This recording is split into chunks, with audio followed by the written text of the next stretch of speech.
America ने Israel को $7 billion से ज्यादा की कीमत के नए हथियार देने का ऐलान किया है। प्रेसिडेंट ट्रंप ने इजराइल को 3000 हेलफायर मिसाइलें जल्द से जल्द भेजने का आदेश दिया है। यह हथियार ट्रंप के गाजा पर कब्जा करने के प्लान में इस्तेमाल हो सकते हैं। उधर अमेरिका के गाजा प्लान पर कई देशों ने युद्ध की धमकी दी है। तुर्की के राष्ट्रपति सीरिया के राष्ट्रपति अहमद अल शरा के साथ खाड़ी में नया वॉर प्लान बना चुके हैं। वहीं प्रधानमंत्री नेतन्याहू ने 23 लाख लोगों को गाजा से निकालने का रूट दुनिया को दिखाया है। ट्रंप के फैसले शॉकिंग होते हैं, दुश्मनों से 100 कदम आगे के होते हैं। जब सब कुछ सही लगने लगता है तब सुपर पावर असली रंग में आता है। खाड़ी के शांत पड़े खंडहर और बियाबान को बारूद से पाटने का नया दौर शुरू हो चुका है। इस बार इजराइल के कितने भी दुश्मन सामने हों, फर्क नहीं पड़ेगा। राष्ट्रपति ने साफ कर दिया है कि गाजा के पुनर्निर्माण के लिए लोगों को बाहर निकालने की जरूरत है, क्योंकि गाजा विध्वंस की जमीन है। ये किसी भी इंसान के रहने लायक नहीं है। सुपर पावर अमेरिका इजराइल को अब तक का सबसे बड़े विनाशकारी हथियारों की सप्लाई करने जा रहा है। नेतन्याहू को ट्रंप की तरफ से $7.4 बिलियन कीमती विनाशकारी गोला बारूद की खेप मिलनी फाइनल हो चुकी है। इजराइल को अमेरिका $6.75 बिलियन की गोला बारूद से अजेय बनाने जा रहा है, जिसमें 166 छोटे बम, हजारों गाइडेड किट, 3000 हेलफायर मिसाइलें भी शामिल हैं। बताया गया है कि इजराइल को मिसाइलों की डिलीवरी जल्द से जल्द मिलेगी। गाजा युद्ध, लेबनान युद्ध, यमन फ्रंट और सीरिया में जब थोड़ी सी शांति आई है, तब अमेरिका इजराइल को इतने हथियारों से लैस क्यों करने जा रहा है? क्या ट्रंप के दिमाग में इजराइल के लिए कुछ विस्फोटक रणनीति तैयार है? आखिर इजराइल अब भी हमास के सफाई की जिद पर क्यों अड़ा है?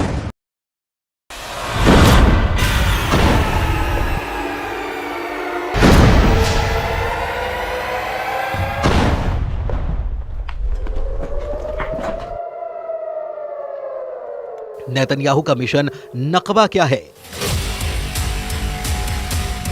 हमास का यह तमाशा फिर से युद्ध भड़काने लगा है।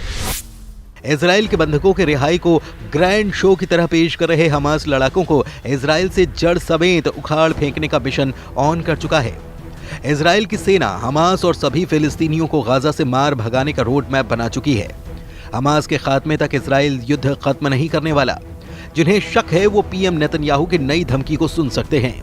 प्रेसिडेंट ट्रंप और नेतन्याहू ने क्लीन गाजा प्लान पर मुहर लगा दी है। इंतजार इस बात का हो रहा है कि कौन कौन सा देश ट्रंप के ऑपरेशन गाजा पर विरोध में युद्ध शुरू कर सकता है।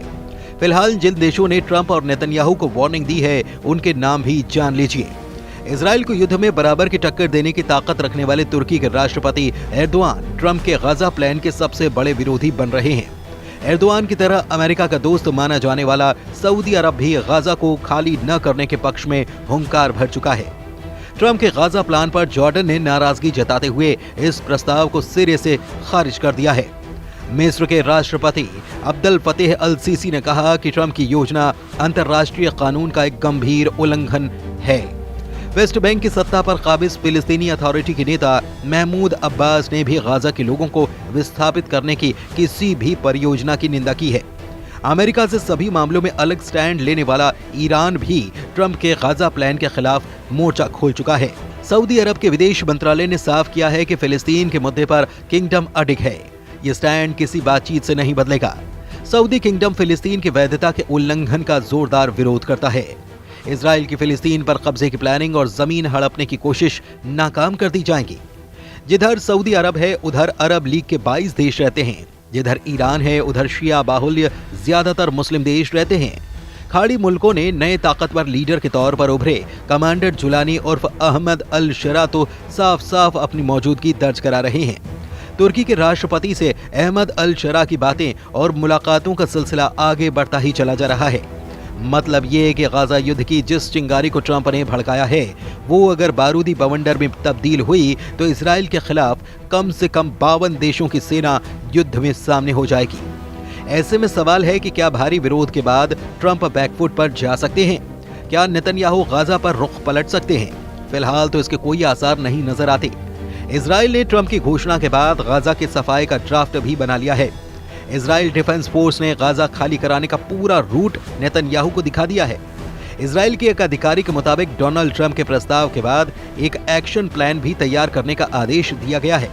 और इसके तहत गाजा में रहने वाले लोगों को बाहर निकालने और किसी दूसरी जगह पर भेजने के लिए एक प्लान बनाया जा रहा है।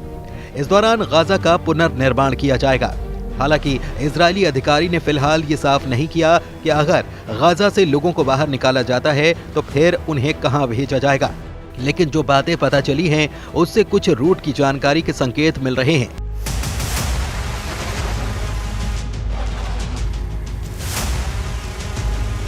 गाजा पट्टी और इजराइल के बीच 5 जमीनी क्रॉसिंग हैं।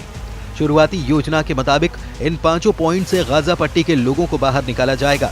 इसके बाद लोगों को बस से करीब 250 किलोमीटर दूर रेमन एयरपोर्ट या फिर अशदोद बंदरगाह तक ले जाया जाएगा। यहां पहुंचने के बाद फिलिस्तीनी नागरिकों को आगे किसी देश में भेजा जाएगा, लेकिन वो देश कौन सा होगा फिलहाल इसका खुलासा नहीं किया गया है।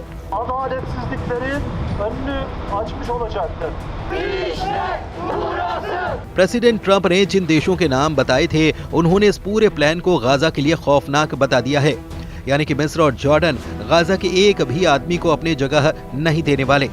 अरब मीडिया में जॉर्डन के विदेश मंत्री की धमकी की जानकारी दी गई है, जिसमें उन्होंने कहा कि अगर जॉर्डन में फिलिस्तीनियों को जबरन विस्थापित करने की कोशिश की गई तो जॉर्डन पूरी ताकत से सामना करेगा। ये जॉर्डन के लिए युद्ध की घोषणा है और हम इसका जवाब देंगे। मतलब जॉर्डन इजराइल से जंग के लिए तैयार है। उधर तुर्की में ट्रंप के गाजा प्लान पर युद्ध का माहौल बनाया जा रहा है। वहीं इस्तांबुल से आई इन तस्वीरों ने नेतन्याहू की टेंशन बढ़ा दी है, जहां बर्फबारी के बीच अमेरिका के दूतावास के बाहर ट्रंप का जमकर विरोध किया गया। एर्दोआन के कट्टर समर्थकों के हुजूम ने पुलिस बैरिकेड्स के सामने खड़े होकर फिलिस्तीनियों के समर्थन में नारेबाजी की। प्रदर्शनकारियों ने ट्रंप और नेतन्याहू के पोस्टर के साथ गाजा पट्टी के हक में आवाज बुलंद की। इससे पहले एर्दोआन और अहमद अल शरा की मीटिंग में भी ट्रंप के गाजा प्लान को लेकर चर्चा हो चुकी है। अल शरा से मीटिंग के बाद एर्दोआन ने अपनी खुशी का इजहार हर मसले पर एक दूसरे के साथ होने के ऐलान के साथ किया। यानी अगर ट्रंप और नेतन्याहू ने फुल प्रूफ तैयारी कर रखी है तो तुर्की और गाजा के हक में आवाज उठा रहे देश भी युद्ध से पीछे नहीं हटने वाले। ऐसे में गाजा का क्या होगा? 23 लाख लोगों का क्या होगा? क्या गाजा फिर से 1948 का नकबा झेलने जा रहा है? फिलहाल गाजा का हर आदमी अपने घर से बाहर है, अपने ही इलाके में शरणार्थी है। गाजा की 23 लाख की आबादी में से 90% लोग विस्थापित हैं। कौन किस हाल में रह रहा है ये तस्वीरें बखूबी बयां कर रही हैं।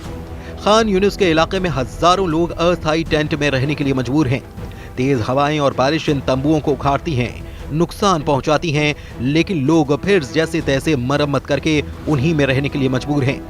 कई बार लोग रात भर नहीं सो पाते।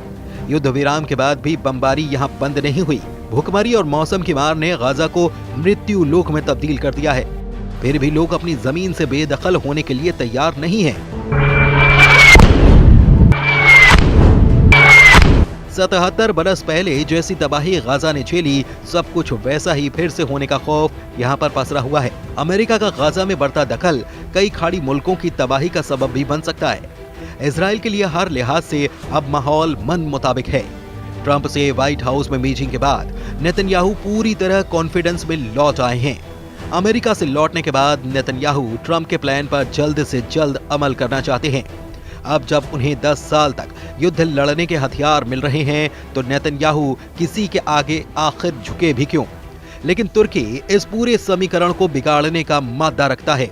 एर्दोआन आर्मी के पास दुनिया के सबसे घातक फाइटर ड्रोन हैं, रूस से मिले एयर डिफेंस सिस्टम हैं और तो और अमेरिका के दिए 100 एटम बम भी तुर्की के पास हैं। तुर्की के पास खाड़ी मुल्कों का नया जंगबाज कमांडर जुलानी भी है। तुर्की ने इजराइल के खिलाफ युद्ध शुरू किया तो फिर अमेरिका को भी खाड़ी में सेना उतारनी पड़ जाएगी और फिर ऐसा बारूदी घमासान होगा जिसका खात्मा परमाणु धमाके के बाद ही मुमकिन हो सकता है।